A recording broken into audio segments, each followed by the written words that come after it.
కానుక. ఈ కథను రచించిన వారు శ్రీమతి జలంధర చంద్రమోహన్ గారు. ఈ కథ ఆంధ్రప్రభ వారపత్రికలో 1973 అక్టోబర్లో ప్రచురితమైంది. నమస్కారం టీచర్. ఎవరది? తల ఎత్తి చూసింది సీతాదేవి.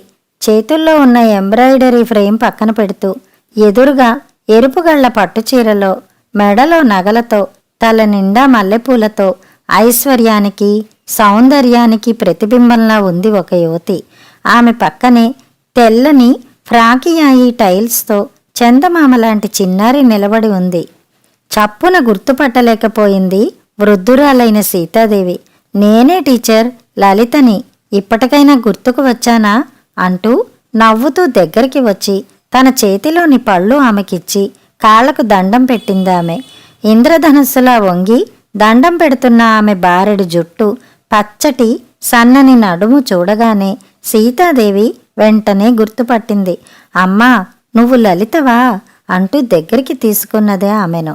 ఈ పాప అంది వెంటనే, సగం తెలుసులే అనే భావనతోనే. మా పాపేనండి అంది నవ్వుతూ లలిత. రామ్మ, రా తల్లి, రామ్మ అంటూ పాపను దగ్గరికి తీసుకుని గుండెలకు హత్తుకుందావిడ. ఆ వృద్ధురాలిలో ఏ భావాలు మెదిలాయో ఆమె కన్నుల నుండి ఆనందాశ్రువులు ఆగకుండా ప్రవహిస్తున్నాయి. జారిపోయిన బుగ్గలు, కళ్ళ కింద నీడలు, ఎండిపోయిన చేతులు, కళ్ళజోడు, ఊడిపోయిన పన్ను. అసలే పిట్టమనిషేమో. వృద్ధాప్యం మరింత కుంగదీసిందామెను. కాని ఆ నవ్వులో, ఆ ఆప్యాయతల వెన్నెల నీడల శతకోటి ఆశీస్సులు, అవి మాత్రం మారలేదు. మీరు చాలా ముసలివారైపోయారు టీచర్ నవ్వుతూ అంది లలిత. కాదు మరి, వయస్సు రాలేదా? నువ్వు మాత్రం ఆనాటి లలితలా ఉన్నావా చెప్పు అన్నది పాప బుగ్గ మీద మృదువుగా ముద్దు పెట్టుకుంటూ. మిలమిల మెరిసే ఇంతింత పెద్ద కళ్ళతో ఆవిడ వంక ఆశ్చర్యంగా చూసింది పాప. మా శేఖర్ కళ్ళే వచ్చాయి లలిత పాపకు. ఇంతకు అతను ఎలా ఉన్నాడు? కులాసానా? ప్రాక్టీస్ అది బాగుందా ఆప్యాయంగా అడిగిందావిడ. కులాసానే. మా చుట్టాల ఇంట్లో పెళ్లి టీచర్, ఆయన రాలేకపోయారు. మీ ఓల్డ్ స్టూడెంట్ ఎవరో మీ అడ్రస్ ఇచ్చాడట. వచ్చే ముందు కంపార్ట్మెంట్ ఎక్కేదాకా 100 సార్లు చెప్పారు మిమ్మల్ని చూసి రమ్మని, మీకు నమస్కారాలని చెప్పమన్నారు. గలగలా నవ్వింది సీతాదేవి. పిచ్చి ఆప్యాయతమ్మా అతనిది. ఏముంది నన్ను చూడడానికి తల్లి, ఎండి రాలిపోయే పండుటాకును అంది సీతాదేవి.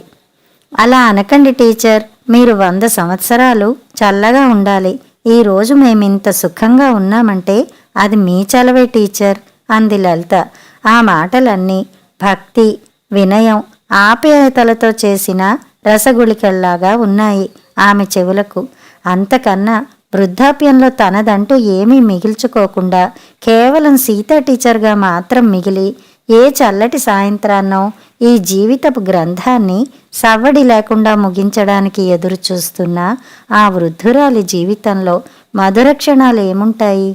ఆప్యాయత పరిమళాలు నిండిన ఆ గదిలో కొన్ని క్షణాలు మౌనం మృదువుగా మోగింది. టీచర్, రాజీ ఏదో జ్ఞాపకం వచ్చినట్టుగా అంది లలిత. గాజు కళ్ళతో తల ఎత్తి చూసింది సీతాదేవి. ఆ వృద్ధురాలి కళ్ళలో జ్ఞాపకాల నీడలు కదలాడాయి. అవునమ్మా, మనకు రాజీ ఇక లేదు, మీకు తెలుసుగా అంది ఎటో చూస్తూ. అవును టీచర్, తర్వాత తెలిసింది. ఆయన నేను చాలా బాధపడ్డాము. అసలు అలా ఎలా జరిగింది టీచర్? పోనీలే అమ్మా, అదంతా ఇప్పుడెందుకు. ఇంకా విశేషాలేమిటి అంటూ మాట తప్పించి పక్కనున్న ఎంబ్రాయిడరీ చేతిలోకి తీసుకుంది. ఎవరి పాప ఫ్రాక్ మీదో పువ్వులు కుడుతున్నది సీతాదేవి. ఎవరికి టీచర్ అది అంది లలిత. పక్క ఇంటి పాప పుట్టినరోజమ్మా రేపు. ఆ పాపకు నేనంటే పంచప్రాణాలు. శిథిలమైపోతున్న ఈ నా చేతులతో ఇంకా ఆలు దిద్దించాలని ప్రయత్నిస్తోందమ్మా ఆ పాప అన్నది ఆమె గలగలా నవ్వుతూ. మీకింకా ఎదురింటి అమ్మాయిల మీద, పక్కింటి అమ్మాయిల మీద మోజు తీరలేదా టీచర్ సూటిగా చూస్తూ అన్నది లలిత. ఆవిడ మాట్లాడలేదు. కానీ ఆవిడ మౌనం లలితకు చాలా చెప్పింది. మెల్లగా ఏవో కబుర్లు సాగాయి. చల్లటి పిల్లగాలిలో సన్నజాజుల పరిమళాల వంటివి జ్ఞాపకాలు. వాటిలో ఆనందం అనుభవించేవారికే తెలుస్తుంది. వస్తాను టీచర్, ఆలస్యమైంది.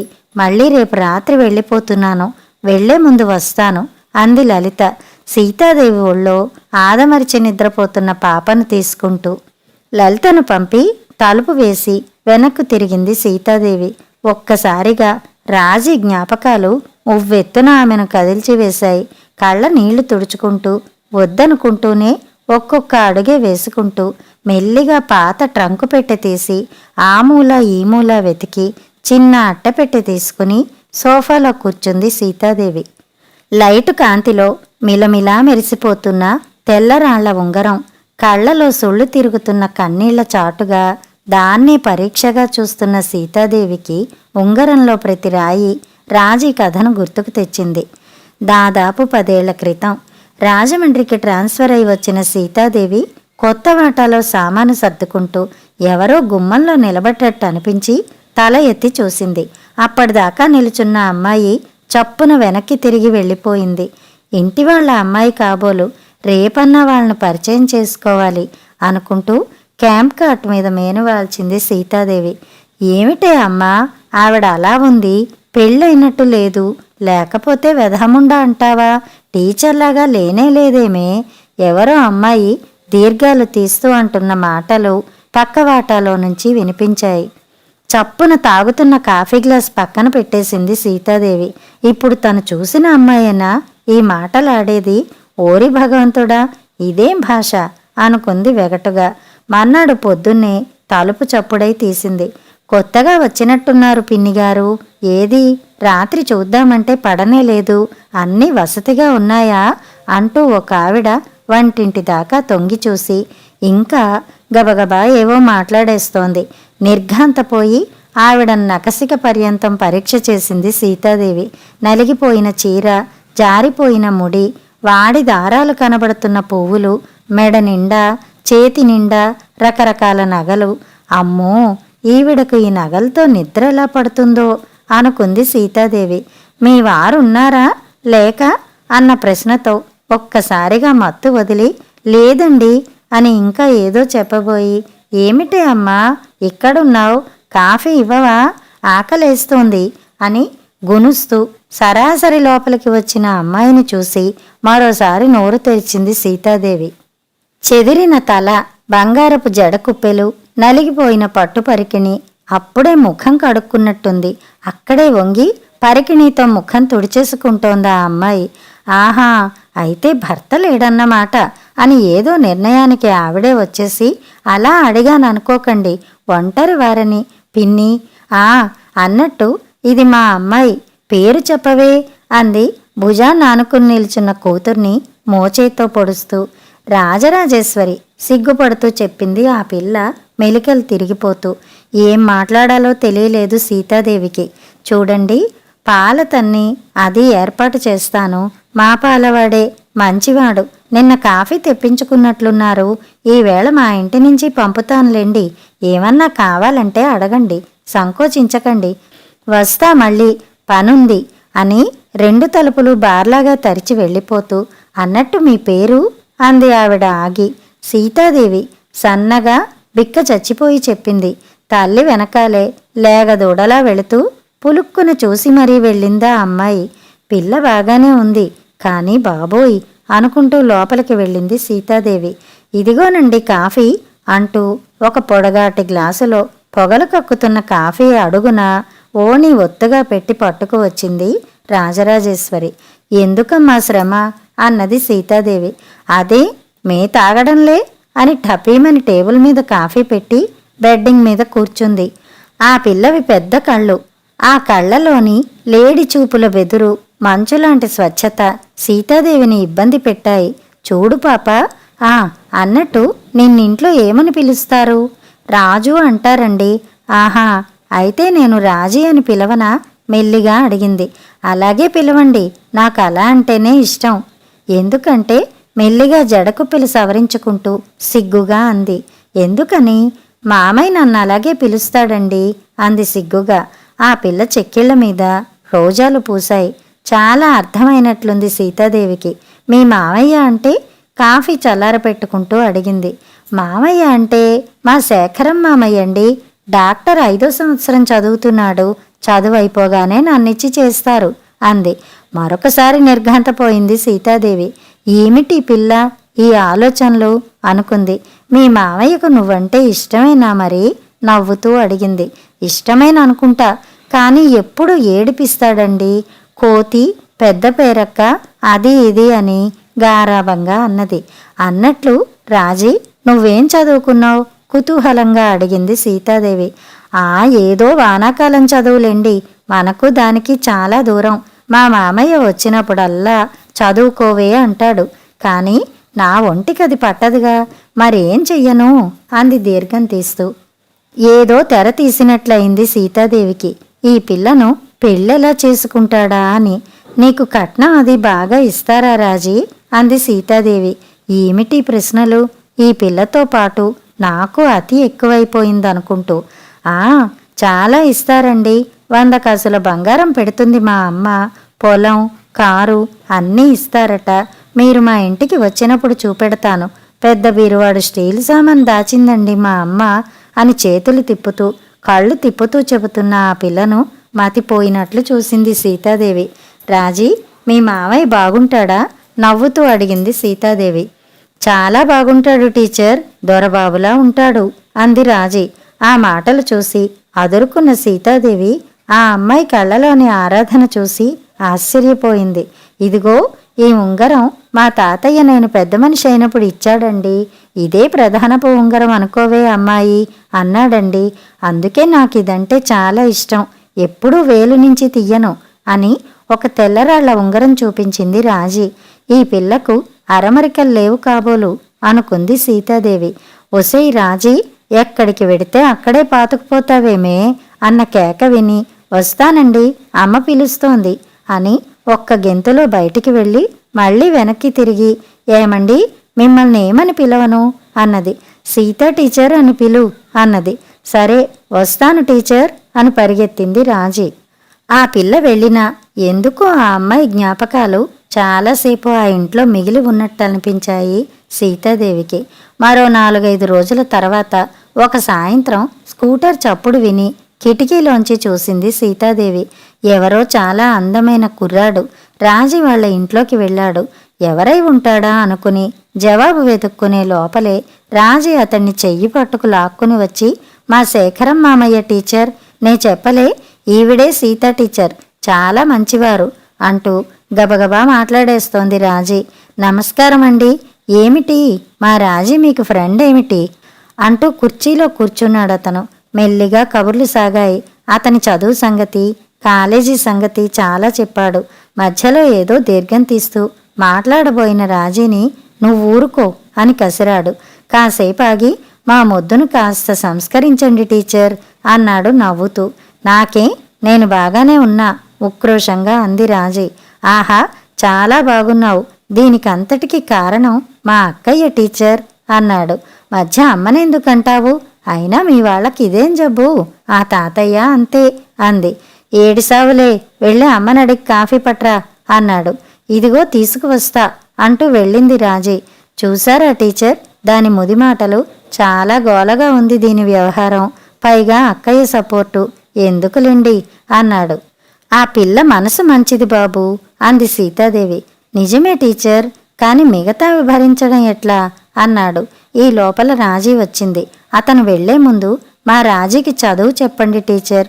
మిమ్మల్ని చూసిన తర్వాత ఇన్నాళ్లకి ఈ కొంపలో సంస్కారం ప్రవేశించింది అనిపించింది. కనీసం మీరన్నా ట్రై చెయ్యండి అని వెళ్ళాడు. ఆనాటి నుండి సీతాదేవి వాత్సల్యం శేఖర్ను చాలా విధాలా ఆకట్టుకుంది. అతని మాటపై సీతాదేవి రాజీని మెట్రిక్కి కట్టిద్దామని చాలా ప్రయత్నించింది. కానీ పెద్ద ఆలోచనలు, అనవసరపు వ్యాఖ్యానాలు అలవాటైన రాజీ దగ్గరకు సరస్వతీదేవి ఒక్క అడుగు కూడా ముందుకు వెయ్యలేకపోయింది. రాజీ కట్టుబొట్టు మాటలోనన్నా మార్పు తెద్దామని ప్రయత్నిస్తే అలవాటు లేని రాజీ ఎదురు తిరిగింది.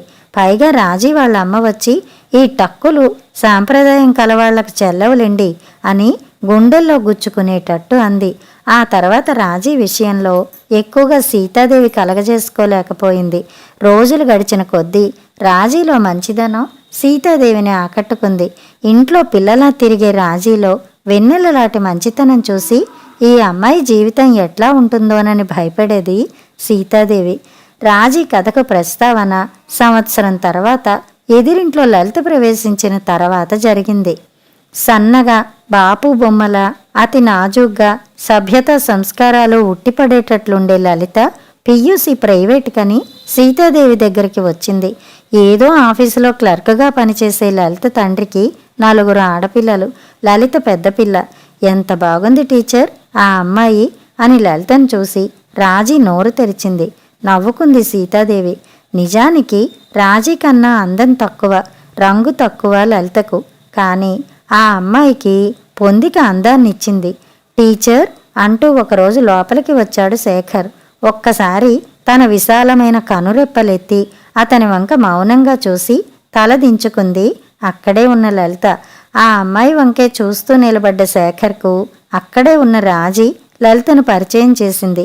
బొమ్మల పరికిణి మీద పువ్వుల నైలాన్ ఓణి, జూకాలు, ముక్కు పుడకతో ఉన్న రాజీ లేత రోజారంగు చీరతో అందంగా తలుపు కానుకుని ఉన్న లలిత ఒకేసారి శేఖర్ కళ్ళపడ్డారు. లలితను చూసిన శేఖర్ కళ్ళలో మెచ్చుకోలు అర్థమైనా అది మరింత దూరం దారితీస్తుందని ఊహించలేదు సీతాదేవి.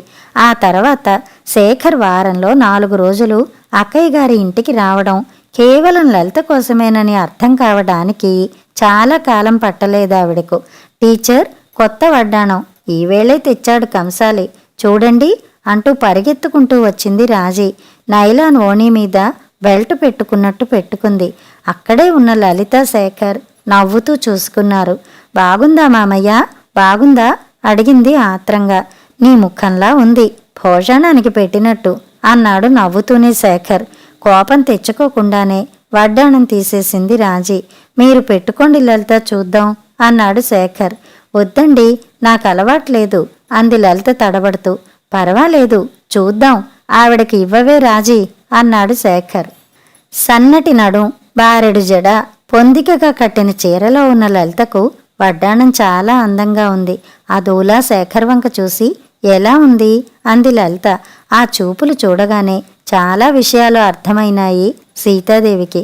చూసావా ఆ అమ్మాయికి ఎంత బాగుందో, నీ నడుము ఉంది రౌండ్ టేబుల్లా అన్నాడు శేఖర్ రాజీని చూస్తూ. మాట్లాడలేదు రాజీ. ఒక్కసారి కళ్ళెత్తి చూసింది. ఆ చూపులు దెబ్బతిన్న లేగదూడ చూపుల్లా ఉన్నాయి. సీతాదేవికి గుండెలు మెలిపెట్టినట్లయింది. మెల్లిగా వడ్డాణం తీసుకుని గుడ్లలో నీళ్లు కుక్కుకుంటూ వెళ్ళిపోయింది రాజీ. ఆ రోజే మొదటిసారిగా రాజీ బాధపడ్డం చూసింది సీతాదేవి. టీచర్ నేను వచ్చి చాలాసేపు అయింది. అక్కయ్య రాజీ బయటికి వెళ్ళినట్టున్నారు. ఒకవేళ అక్కయ్య వచ్చి అడిగితే మీ ఇంట్లో భోజనం చేశానని చెప్పండే అన్నాడు శేఖర్ ఒకనాడు వచ్చి. అదే అంది సీతాదేవి ఆశ్చర్యంగా. నేను లలిత వాళ్ళ ఇంట్లో భోజనం చేశాను, ఇప్పుడు తెలిస్తే గోల పెడుతుంది ప్లీజ్ అన్నాడు. అతని వంక పరీక్షగా చూసింది సీతాదేవి. ఆ చూపులు తప్పించుకుంటూ వెళ్ళిపోయాడు శేఖర్. క్యాబేజీ కూర, బీరకాయ పప్పు, గారెలు ఏమిటేమిటో చెబుతున్నాడు. రాత్రి 9ంటికి వచ్చిన వాళ్ళ అక్కకు శేఖర్ ఇన్ని చేసిందిట్రా ఆవిడ అని ఆశ్చర్యపోతోంది రాజీ వాళ్ళమ్మ. 9ంటికి అన్నం తింటుండగా వచ్చింది రాజీ. కంచంలోని సాంబారు, కూర చూస్తూ కూర్చుంది. ఏమిటి రాజీ చూస్తున్నావు, అన్నం తింటావా అడిగింది సీతాదేవి ఆప్యాయంగా. వద్దు టీచర్ తిన్నాను అంది ఎటో చూస్తూ. టీచర్ అంది కాసేపు ఆగి. ఏమమ్మా, మామయ్య లలిత వాళ్ళింట్లో భోజనం చేశాడా? ఏం అలా అడిగావు అంది ఆశ్చర్యంగా సీతాదేవి. ఏం లేదు అంటూ వెళ్ళిపోయింది. అమాయకురాలైన రాజీలో అసూయ పాదులు కొలుపుతోంది. కానీ కేవలం అసూయతోనూ అతి ప్రేమతోనూ లలితతో పోటీపడే అర్హత రాజీకి లేదు. లలిత కళ్ళు, మాట, నడక, కట్టు అన్నీ చాలా అందంగా ఉండేవి చూడ్డానికి. దానికి తగ్గట్టు అందరి వంక మామూలుగానూ, శేఖర్ వంక మాత్రం కోటి అర్థాలు నిండిన చూపులను జల్లి నిమిషానికే అతన్ని కట్టిపడేసేది లలిత. రాజీ ఎదురుగా ఉంటే ఆ ఇద్దరి మధ్య వ్యత్యాసం వల్లనేమో అది మరింత కొట్టవచ్చినట్లు కనిపించేది. కొన్నాళ్లకి లలితలా చీర కట్టాలని, కళ్ళు దిద్దుకోవాలని ప్రయత్నించి అభ్యాసం లేక అభాసై శేఖర్ వెక్కిరించాడని 2 రోజులు అన్నం తినక బాధపడింది రాజీ. కానీ ఆమె మంచితనం ఏనాడు లలితని గురించి వాళ్ళమ్మకు చెప్పనివ్వలేదు. క్రమంగా రాజీ కళ్ళలో నీలి నీడలు కనబడసాగాయి. వాటి అర్థం సీతాదేవికి తెలుసు. కానీ ప్రయోజనం? నా నిర్ణయం తప్పంటారా టీచర్? అడిగాడు శేఖర్ ఒకరోజు. లలితను తప్ప ఎవరిని పెళ్లి చేసుకోడట. ఏమనగలదు సీతాదేవి? కానీ రాజీ నీ మీద ఆశలు నసుగుతూ అంది. అదొక పిచ్చిది టీచర్, ఇట్టే మర్చిపోతుంది. అయినా నేను రాజీని ఎలా చేసుకోను టీచర్ అన్నాడు తేలిగ్గా. అలా అయినప్పుడు నువ్వు మొదట్లోనే రాజీ ఆశలు తుంచేయాల్సింది శేఖర్ అంది సీతాదేవి బాధగా. నేను రాజీకి ఎటువంటి ఆశలు కల్పించలేదు టీచర్. చిన్నప్పటి నుంచి దాని మొగుణ్ణి నేనేనన్న భావం దానికి పెద్దవాళ్ళంతా కలిగించారు. దానికి నేనెంతవరకు బాధ్యుణ్ణి? ఇంకొక విషయం టీచర్, చిన్నప్పటి నుంచి మా అక్కది డామినేటింగ్ మనస్తత్వం. మా అందరి మీద అజమాయిషి ఆవిడదే. ఆవిడ కూతుర్ని చేసుకుని ఆవిడకు జీవితాంతం మరింత లొంగిపడి ఉండడం నాకిష్టం లేదు. పైగా లలితను చూసి ఉండకపోతే రాజీ గురించి ఏమన్నా ఆలోచించేవాడినేమో. కానీ ఇప్పుడు నా నిర్ణయం మారదు. రాజీ గురించి మనం బాధపడక్కర్లేదు టీచర్. దానికి మా అక్కకు ఉన్న ఐశ్వర్యంతో నాకన్నా 4 రెట్లు గొప్ప మొగుణ్ణి తేగలదు. వెండి పానక బిందెలు, బంగారపు తొడుగులతో లలిత తండ్రి పెళ్లి చెయ్యలేడు. అట్లాంటి పేద కుటుంబంలోని గుణవంతురాలైన పిల్లను, ఏమాత్రం ఐశ్వర్యానికి తక్కువ లేని నన్ను కేవలం కట్నానికి లోబడి అన్యాయం చేయమంటారా? మీరే చెప్పండి టీచర్ ఆవేశంగా అడిగాడు శేఖర్. ఏం మాట్లాడలేకపోయింది సీతాదేవి. అందరికీ ఎదురు తిరిగి రిజిస్టర్ మ్యారేజ్ చేసుకున్నాడు శేఖర్ లలితను.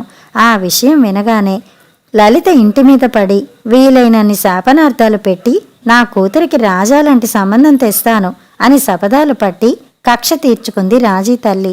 ఆ వేడిలో సీతాదేవిని కూడా పెట్టవలసిన 4 పెట్టింది.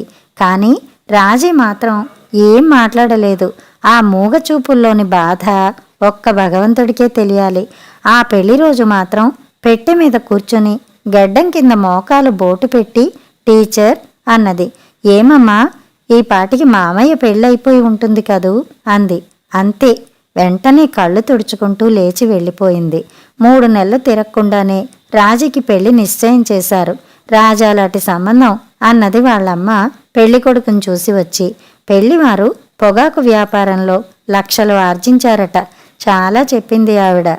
కానీ పెళ్లినాడు బంగారం గొలుసుతో మెరిసిపోతున్న నల్లటి మోటు పెళ్లి కొడుకు ఇంకొంచెం పెద్ద రవ్వల దుద్దులు పెడతారనుకున్నాం వదినా, ఇంతటితో సరిపుచ్చారేమిటి అనే అత్తగారు ఖరీదైన నైలాన్ చీరలు బాగా పైకి కట్టి వీలైనన్ని నగలు దిగేసుకున్న ఆడబడుచులు ఈ వాతావరణమంతా చూసి బంగారపు బొమ్మలా ఉన్న రాజీని చూసి బాధపడింది సీతాదేవి. నాకు రాజీ మీద ఆప్యాయతే కానీ రాజీకి అంతకన్నా మంచి సంబంధం దొరకడానికి తగిన తీరుగా పెంచలేదుగా వాళ్ళమ్మ అనుకున్నది సీతాదేవి విరక్తిగా. చూసావా టీచర్, మావయ్య రానేలేదు అంటూ కళ్ళనీళ్లు పెట్టుకుంది రాజీ పీటల మీదకి వెళ్ళబోతూ. శేఖర్ అప్పటికే బొంబాయిలో సెటిల్ అయ్యాడు. కళ్ళు తుడిచి పంపించింది సీతాదేవి. అక్కడే స్తంభానికి ఆనుకుని నిల్చున్న ఆవిడకు తను చిన్ననాటి స్నేహితుణ్ణి ప్రేమించడం, అతని కట్నానికి సౌందర్యానికి అమ్ముడుపోవడం, ఆ తర్వాత తను వివాహం మీదే ఇచ్చ చంపుకుని బ్రతకడం, ఇవన్నీ గుర్తుకు వచ్చాయి. భగవాన్, ఆకర్షణ లేని వాళ్లకు ప్రేమరాహిత్యాన్ని ఎందుకు ఇవ్వవయ్యా అనుకున్నది సీతాదేవి నిట్టూరుస్తూ. 7వ నెల సూడిదలకని వచ్చింది రాజీ. మరింత బాగుంది. సూడిదలకని అమ్మ రాళ్లగాజులు చేయించింది టీచర్ అంది విరక్తిగా నవ్వుతూ. ఆ నవ్వులోని నిస్పృహకు ఆశ్చర్యపడి, ఎలా ఉంది రాజీ జీవితం అని మాట తప్పించింది. బాగానే ఉంది, కానీ మామయ్య గురించి ఏమన్నా వార్తలు తెలుస్తున్నాయా టీచర్ అంది కుతూహలంగా. అదిరిపోయి చూసింది సీతాదేవి. ఈ పిల్ల ఇక అతన్ని మరిచిపోదా అనుకుంది. కానీ ఆ అమ్మాయి గడుపుతున్న అనాగరిక వాతావరణంలో మావయ్య తలుపులు ఓయాసిస్లని ఆవిడికి తర్వాత తెలిసింది. రాజీ కోరిన జీవితం శేఖర్తో. కానీ దానికి రాజీని ఎంతవరకు అర్హురాలను చేసింది వాళ్ళమ్మ. ఫారిన్ వెళ్ళాడటమ్మా, లలిత కూడా వెళ్ళిందిట, ఉత్తరం రాశాడు. ఊహూ అంది రాజీ దీర్ఘంగా ఏదో ఆలోచిస్తూ. మీ అత్తవారు మంచివాళ్లేనా రాజీ, నిన్ను బాగా చూస్తారా అంది మరోసారి మాట మారుస్తూ. ఆహా, వెండి గిన్నెలో వేడి అంబలి తాగే రకాలు. వాళ్ళ గోల ఎందుకు టీచర్ ఇప్పుడు అని మాట మార్చింది. రాజీ మనస్తత్వంలో చాలా మార్పు వచ్చింది. ఎప్పుడూ ఏదో ఆలోచిస్తూ ఉండేది. దిక్కుమాలిన వెధవ, తమ్ముడు అనుకోవడానికే సిగ్గు, నా బిడ్డ జీవితం నాశనం చేశాడు అని తిట్టుకునేది వాళ్ళమ్మ రోజుకొకసారి శేఖర్ని. ఊరుకో అమ్మా అని అక్కడి నుంచి వెళ్ళిపోయేది. కానీ మరో మాట అనేది కాదు రాజీ. ఒకరోజు తెల్లవారుజామున ఎవరో తొందరగా తలుపులు తడుతుంటే ఉలిక్కి పడి లేచి తలుపులు తీసింది సీతాదేవి. రాజీ వాళ్ళమ్మ. శేఖర్ పెళ్ళి అయినప్పటి నుంచి ఆవిడ సీతాదేవితో ముభావంగానే ఉండేది. అలాంటిది ఈ వేళప్పుడు రాజీకి నొప్పులు వస్తున్నాయి టీచర్, కొంచెం తొందరగా తోడు వస్తారా అందావిడ కంగారుగా. వెంటనే అందరూ పరిగెత్తారు హాస్పిటల్కి. రాజీ తండ్రి ముఖంలో కత్తి వేటుకు నెత్తురు లేదు. ఆ కుటుంబంలో ఆయన అంతర్వాహిని వంటి వాడు. ఆయన మూగ బాధ సీతాదేవిని మరింత కలచివేసింది. వెంటనే ఆపరేషన్ చెయ్యాలన్నది లేడీ డాక్టర్. ఆపరేషన్ థియేటర్కి తీసుకుని వెడుతూ ఒకసారి వచ్చి అమ్మాయిని చూడండి అన్నారు నర్సులు. గోల పెడుతూ పరిగెత్తారు తల్లి తండ్రి. సీతాదేవి తలుపు దగ్గరే ఆగిపోయింది. భగవంతుడా, రాజీని రక్షించు అనుకుంది. సీతాదేవి గారు మిమ్మల్ని పిలుస్తోంది అంటూ కళ్ళనీళ్లు ఒత్తుకుంటూ వచ్చింది రాజీ తల్లి. మెల్లిగా లోపలికి వెళ్ళింది సీతాదేవి. తెల్లటి గుడ్డ మెడదాకా కప్పారు. ముఖమంతా ఎర్రబడి ఉంది. కళ్ళలో నీళ్లు తిరుగుతున్నా పెదవులు నవ్వాయి. రాజీ అంటూ చప్పును వెళ్ళి చెయ్యి పట్టుకుంది సీతాదేవి. వెచ్చగా ఉంది చెయ్యి. నమస్కారాలు టీచర్ అంది రాజీ రెండు చేతులు జోడించి. దుఃఖం పొంగుకు వచ్చింది సీతాదేవికి. ఛీ, అదేమిటి, నీకేం భయం లేదు? లేదు టీచర్, నాకు తెలుసు ఏం జరిగేది అంది పెదవి నొక్కిపడుతూ. అమ్మా రాజీ అని కళ్ళకు కొంగు అడ్డం పెట్టుకుంది సీతాదేవి. టీచర్ మళ్ళీ పిలిచింది రాజీ. ఏమమ్మా? ఇదిగో టీచర్, ఇది నా జ్ఞాపకంగా మామయ్యకివ్వండి. రాజీని మామయ్య మరిచిపోయినా మామయ్యను రాజీ మరిచిపోలేదని చెప్పండి అని దుఃఖం ఆపుకోలేక రెండు చేతులతో ముఖం దాచుకుంది రాజీ. స్తబ్దురాలైపోయింది సీతాదేవి.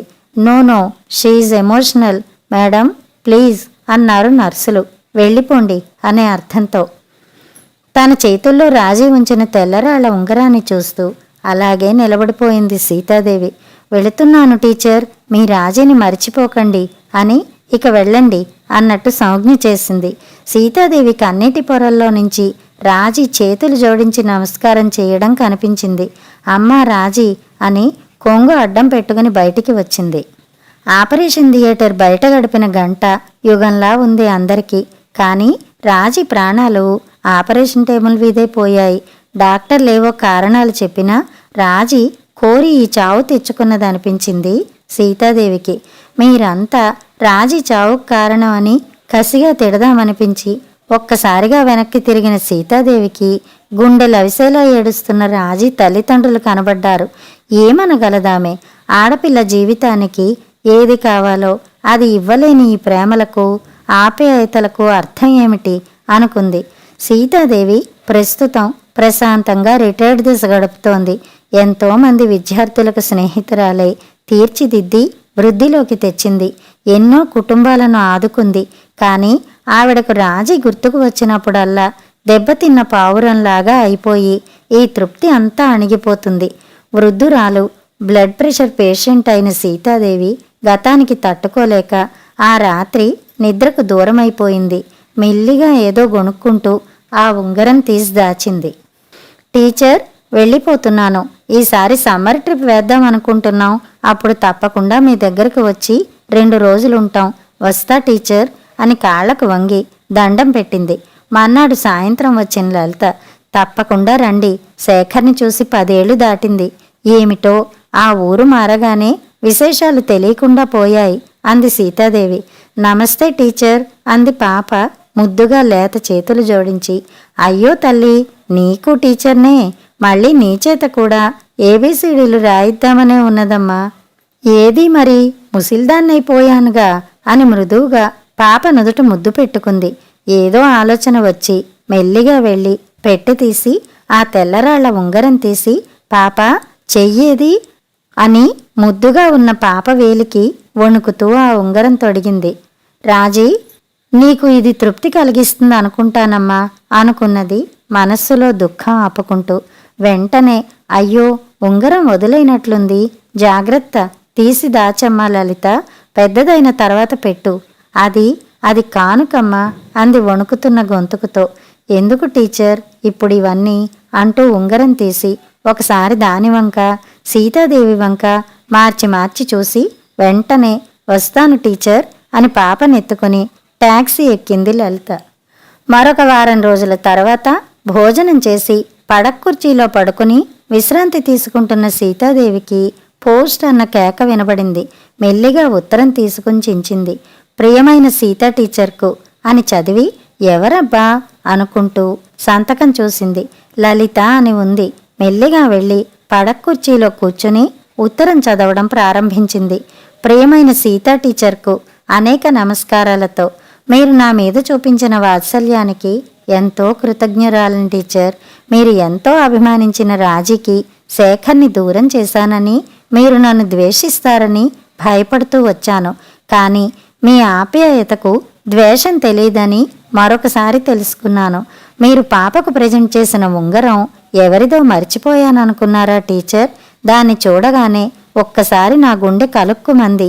రాజీ అనుభవించవలసిన జీవితం నాదయింది. అవును టీచర్, స్వార్థంతో పట్టుదలతో శేఖర్ ప్రేమను గెలుచుకున్నాను. ఐశ్వర్యం ఉండి అందం ఉండి కూడా రాజీ శేఖర్కు దూరమవడానికి కారణం ఏమిటో తెలుసా? కొంతవరకు పెంపకం టీచర్. అన్నీ ఇవ్వగలిగి ఆడపిల్లకు కావలసిన అసలు శిక్షణ ఇవ్వలేని తల్లుల వల్ల ఈ దేశంలో చాలామంది ఆడపిల్లలు మనస్సు ఉండి కోరింది పొందలేకపోతున్నారు. జీవితానికి కావలసింది మనస్సే టీచర్. కానీ అదొక్కటి చాలదు. ఆడపిల్లకు అసలు సరిపోదు టీచర్. రాజీతో అన్నాళ్ళు పరిచయం ఉండి కూడా శేఖర్ ఆ ఉంగరాన్ని గుర్తుపట్టలేకపోయాడు. పిచ్చి టీచర్, ఇంత ఖరీదైన ప్రజెంటేషన్ ఇచ్చారేమిటి పాపకు అని నవ్వి ఊరుకున్నాడు. అది రాజీ ఉంగరమని నేను చెప్పలేదు టీచర్. చెప్పి శేఖర్ని పశ్చాత్తాపానికి గురి చెయ్యలేను. అందుకే చెప్పలేదు. నేను స్వార్థపర్రాలనే ఒప్పుకుంటాను. రాజీ నా తప్పులు ఎన్నింటినో క్షమించి ఉంటుంది. ఇది కూడా క్షమించే ఉంటుందనుకుంటాను. కానీ టీచర్, మీరు అనుకున్నట్లు నేను రాజీని మర్చిపోలేదు. మీరు మా పాప పేరు అడగడం మర్చిపోయారు. దాని పేరు రజని. అయినా మేమంతా పిలిచేది రాజీ అని. నమస్కారాలతో మీ లలిత. కథ సమాప్తం.